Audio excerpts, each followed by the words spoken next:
A mensagem da salvação. Billy Graham. Palavra transformadora. Você já percebeu que nós, seres humanos, temos a incrível capacidade de acreditar em absolutamente tudo, menos no que realmente pode nos salvar? É absurdo, mas é verdade.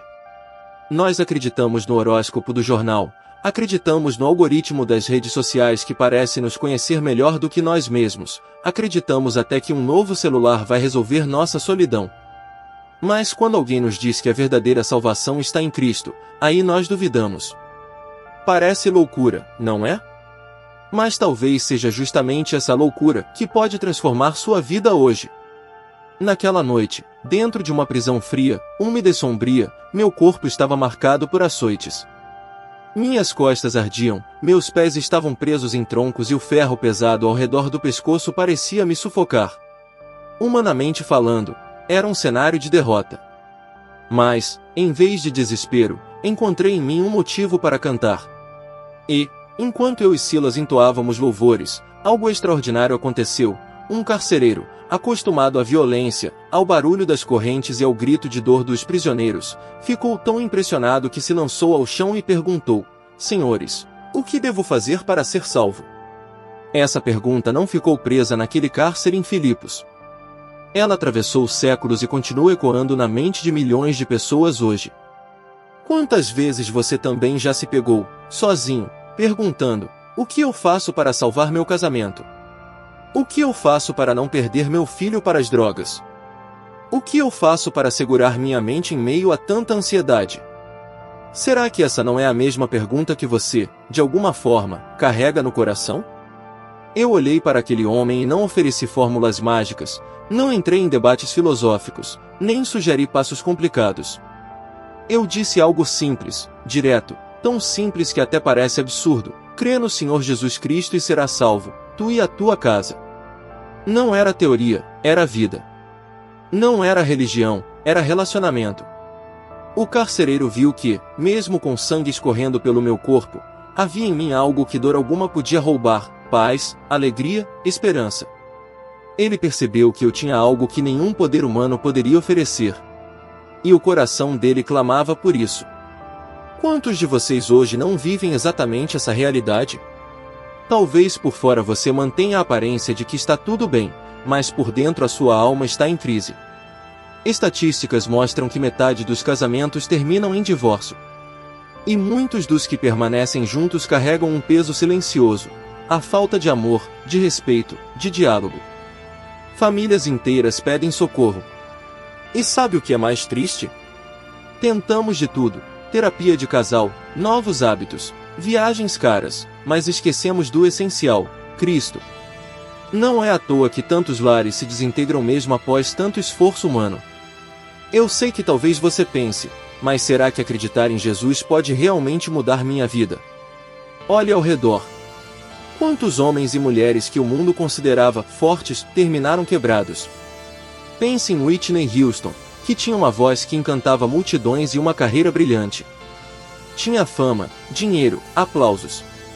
Mas sem essa fé simples e transformadora, a vida dela foi marcada por vícios e terminou em tragédia. Por outro lado, vemos pessoas comuns, sem holofotes, que, ao crerem em Cristo, reconstruíram lares, encontraram paz na mente e forças para continuar. E eu sei que você pode estar pensando: mas a minha situação é diferente, ninguém entende o peso que eu carrego. Pois eu quero lhe dizer, eu também já estive diante de pessoas que pareciam sem saída. Um soldado morrendo na Coreia olhou para um capelão e perguntou: o que posso fazer para ter paz no meu coração? Eu sei que estou morrendo. Talvez não sejam suas últimas horas como foram para aquele jovem, mas será que você também não tem buscado essa mesma paz?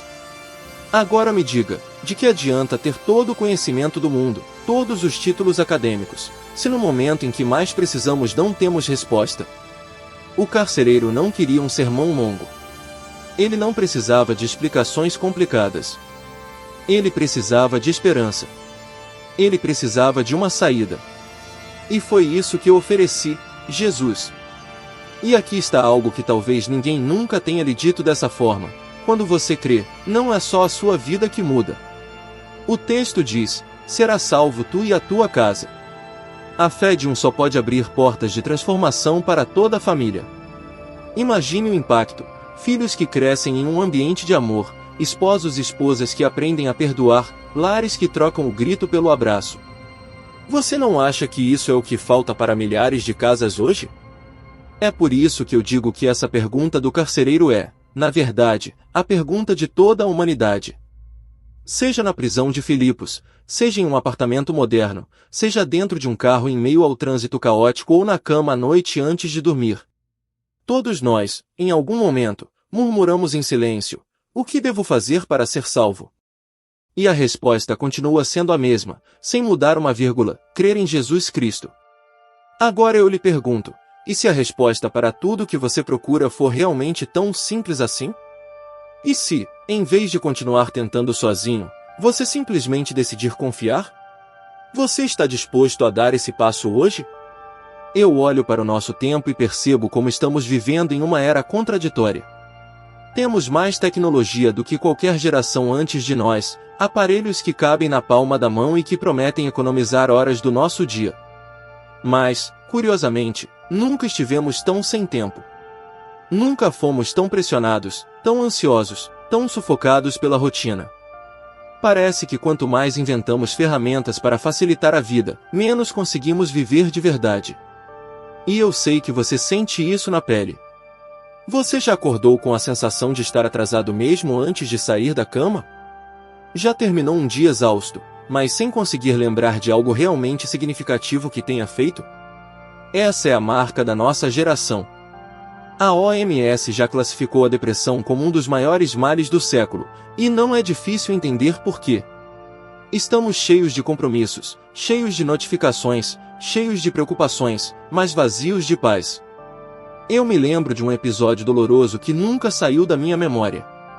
Durante a guerra na Coreia, um capelão me contou que foi chamado ao lado de um jovem soldado que estava morrendo. E aquele rapaz, com os olhos cheios de medo, fez a pergunta que rasga qualquer coração: o que posso fazer para ter paz no meu coração? Eu sei que estou morrendo. O capelão, com todos os seus diplomas, não soube responder. Veja, ele tinha conhecimento, tinha teologia, mas não tinha resposta. E quantas vezes você também não se sente assim? Cheio de informações, mas sem saber para onde correr quando a vida aperta? Talvez o seu campo de batalha não seja a guerra, mas sim a sua própria mente. Talvez seja o medo de perder o emprego, a pressão de sustentar uma família, a angústia de não se sentir suficiente. Quem nunca deitou à noite e desejou apenas desligar o mundo por alguns minutos? Eu me recordo de uma canção popular que dizia: faça o mundo ir embora e tire-o dos meus ombros. Essa é a oração silenciosa de milhões de pessoas hoje. Mas aqui está a grande verdade: fugir não resolve. Escapismo pode até aliviar momentaneamente, nas redes sociais, em horas intermináveis diante de uma tela, em vícios que nos anestesiam, mas no fim sempre acordamos com o mesmo vazio.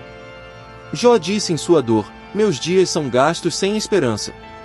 E o salmista confessou: quem me dera asas como uma pomba, para que eu pudesse voar para longe e encontrar descanso. Essa é a alma da humanidade gritando por socorro.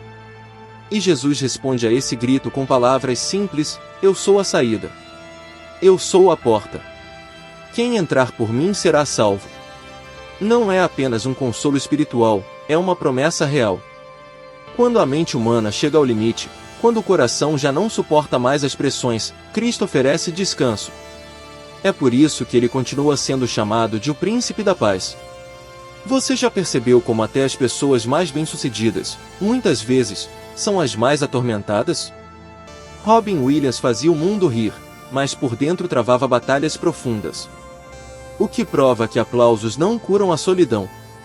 E por outro lado, estudos como o de Harvard sobre felicidade, o mais longo já realizado, confirmam que a verdadeira alegria está enraizada em relacionamentos saudáveis e em espiritualidade, não em dinheiro nem em fama. A ciência confirma o que Jesus já dizia há 2000 anos. E talvez agora você esteja pensando: mas como eu aplico isso na prática? Eu lhe proponho um desafio. Durante uma semana, todos os dias, ao invés de abrir o celular assim que acordar ou antes de dormir, tire 10 minutos para falar com Deus, Conte a ele exatamente o que você sente: medo, ansiedade, cansaço. Abra seu coração sem reservas. Faça isso como quem conversa com um amigo íntimo. Eu garanto, você vai começar a sentir diferença. Porque quando entregamos as pressões da vida nas mãos certas, deixamos de carregar sozinhos um peso que nunca fomos feitos para suportar. Então, a pergunta que ecoa não é apenas como sobreviver às pressões da vida moderna, mas sim, até quando você vai tentar carregar tudo sozinho? Não seria hora de entregar a Cristo aquilo que está destruindo sua paz? Nós vivemos em uma época em que a palavra julgamento causa desconforto. Ninguém gosta de pensar em ira, em consequência, em responsabilidade. Preferimos falar sobre amor, sobre perdão, sobre um Deus que acolhe, mas deixamos de lado o fato de que Ele também é justo. E talvez seja por isso que tantas pessoas carregam um medo silencioso da morte. Mesmo quem diz não acreditar em Deus, no fundo, teme o que vem depois do último suspiro. Eu me lembro bem do que aconteceu comigo no caminho de Damasco. Eu era perseguidor dos cristãos, meu coração estava cheio de ódio. Eu respirava ameaças, e estava decidido a destruir todos aqueles que seguiam a Jesus. Mas, de repente, uma luz do céu me envolveu, tão forte que me lançou ao chão. Fiquei cego. E naquele instante perguntei: Senhor, o que queres que eu faça? Foi nesse encontro que compreendi que Deus não é apenas amoroso, Ele é também santo e justo. Eu estava indo em direção ao abismo, e Ele me parou. Talvez você nunca tenha caído no chão ofuscado por uma luz, mas já sentiu esse choque interior, quando percebe que está indo rápido demais pelo caminho errado. Já aconteceu com você de se olhar no espelho e perceber que está tentando refazer Deus à sua própria imagem, moldando-o a um padrão confortável, que não exige mudança, que não confronta seu pecado? Essa é a ilusão mais perigosa da nossa geração, um Deus personalizado, que só consola e nunca corrige. Mas a verdade é que haverá um dia de acerto de contas. A Bíblia diz: Ele designou um dia em que julgará o mundo com justiça. Isso não é ameaça, é realidade. Pense em figuras históricas que viveram como se pudessem ignorar essa verdade. Adolf Hitler acreditava que poderia reescrever as regras da moralidade, inventar sua própria lei, apagar a voz da consciência. O resultado? Uma vida de horror, marcada por destruição e lembrada até hoje como exemplo de julgamento inevitável. Não é exatamente isso que acontece quando tentamos assumir o papel de Deus? E aqui entra a grande contradição: corremos para buscar emoção em estádios de futebol, em teatros, em shows. Vibramos, choramos, rimos. Mas quando entramos em uma igreja, exigimos frieza, neutralidade, ausência de emoção. É como se fé tivesse que ser racional até o último detalhe. Mas por que não admitir que fé também envolve o coração, envolve lágrimas, envolve temor? A Bíblia diz: tema toda a terra ao Senhor. O temor de Deus não é medo paralisante, é consciência de que a vida não é um jogo, de que nossas escolhas têm peso eterno. Eu já ouvi pessoas dizerem: esse carcereiro em Filipos estava emocional demais para tomar uma decisão de fé. Mas eu digo, é exatamente quando nossas emoções estão à flor da pele que enxergamos nossa realidade mais profunda. Quantas vezes você já se emocionou diante de uma tragédia, de um erro cometido, de uma perda irreparável? Essas lágrimas são sinais de que há em nós algo que clama por redenção. E agora eu lhe pergunto: você prefere encarar a verdade agora, enquanto ainda há tempo, ou no dia em que for tarde demais? A morte não marca hora, não manda aviso. Alguns de vocês que me escutam talvez não estejam mais aqui na próxima semana. Isso não é para assustar, mas para lembrar que a vida é breve demais para brincar de ignorar Deus. O Deus que ama também é o Deus que julga. Mas a boa notícia é que Ele não deseja que ninguém se perca. Ele já providenciou a saída, Ele já ofereceu a graça. O julgamento não é inevitável para quem escolhe a salvação em Cristo. A pergunta que fica é: você vai continuar tentando criar um Deus confortável que não confronta suas escolhas, ou vai se render ao Deus verdadeiro, que salva, mas também exige mudança? Quantas vezes eu ouvi pessoas me dizendo: eu até acredito em Deus, mas primeiro preciso arrumar minha vida. Preciso mudar, preciso deixar certos hábitos, Preciso me tornar alguém melhor para então buscar a fé. Mas eu lhes digo com toda sinceridade, isso é como esperar ficar curado antes de ir ao médico. Quem precisa de hospital não é o saudável, mas o doente. E quem precisa de Cristo não é o perfeito, é o pecador, é aquele que tropeça, é aquele que carrega fardos pesados. Eu mesmo declarei diante de multidões, Billy Graham é um pecador. Eu precisei me arrepender e receber Cristo pela fé. E se eu, que preguei para milhões, precisei desse passo, quanto mais qualquer um de nós. Veja, o Evangelho não diz, arrume-se primeiro, depois venha. Ele diz, venha como você está. O cego veio exatamente como estava, o leproso veio cheio de feridas, Maria Madalena veio com 7 demônios atormentando sua alma. Todos foram aceitos. Todos foram transformados. E talvez você esteja se perguntando, mas é só isso? Não preciso mudar nada antes? Não. É ao contrário. É depois de conhecer Cristo que a mudança acontece. Primeiro você crê, depois o Espírito Santo vai trabalhando em você. É por isso que a Bíblia afirma, porque pela graça sois salvos, mediante a fé. Isso não vem de vós, é dom de Deus. Graça é presente. Presente não se compra, não se conquista, apenas se recebe. Lembro-me de uma carta que recebi de uma mulher. Ela perdeu o sobrinho em um acidente de carro. Jovem, apenas 31 anos. Aquela dor a fez se perguntar, para onde ele foi? Para onde eu vou quando morrer? No meio da busca por respostas, ela ganhou uma Bíblia.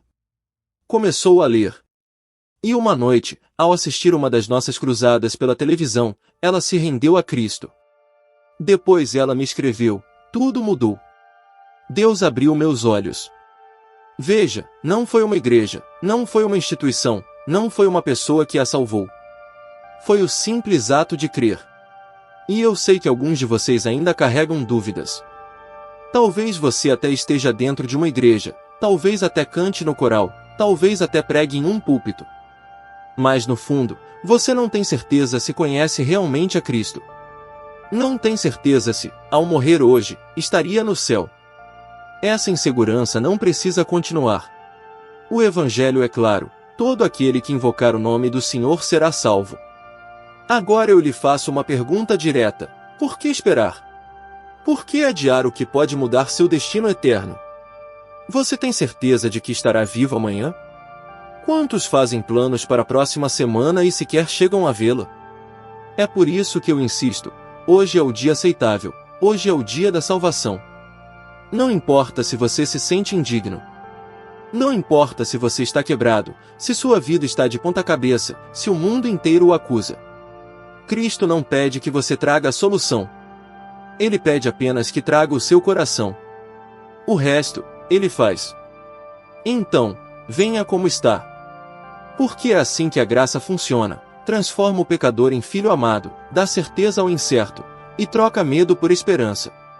A pergunta que ecoa no seu coração é só uma: você vai continuar tentando se salvar sozinho ou vai, finalmente, entregar-se àquele que já fez tudo por você? Se existe uma verdade que você precisa guardar no coração depois de tudo que foi dito aqui, é esta: a salvação não é complicada, não é distante, não depende do quanto você já acertou ou errou, ela é um presente, e tudo o que você precisa fazer é crer em Cristo de todo o coração. Essa decisão é o ponto de virada que pode transformar não apenas a sua vida, mas também a vida da sua família, porque quando um coração é alcançado, toda a casa sente o impacto. E já que você chegou até aqui, eu quero te fazer um convite especial: continue essa caminhada comigo. O próximo vídeo já está aparecendo aí na tela e nele nós vamos subir mais um degrau nessa jornada, aprofundando ainda mais o entendimento que pode te ajudar a se tornar 1% melhor do que você é agora. Muito obrigado por me acompanhar até aqui. Eu estarei esperando você no próximo vídeo, não falte, porque a sua evolução não pode parar aqui. Nos vemos lá.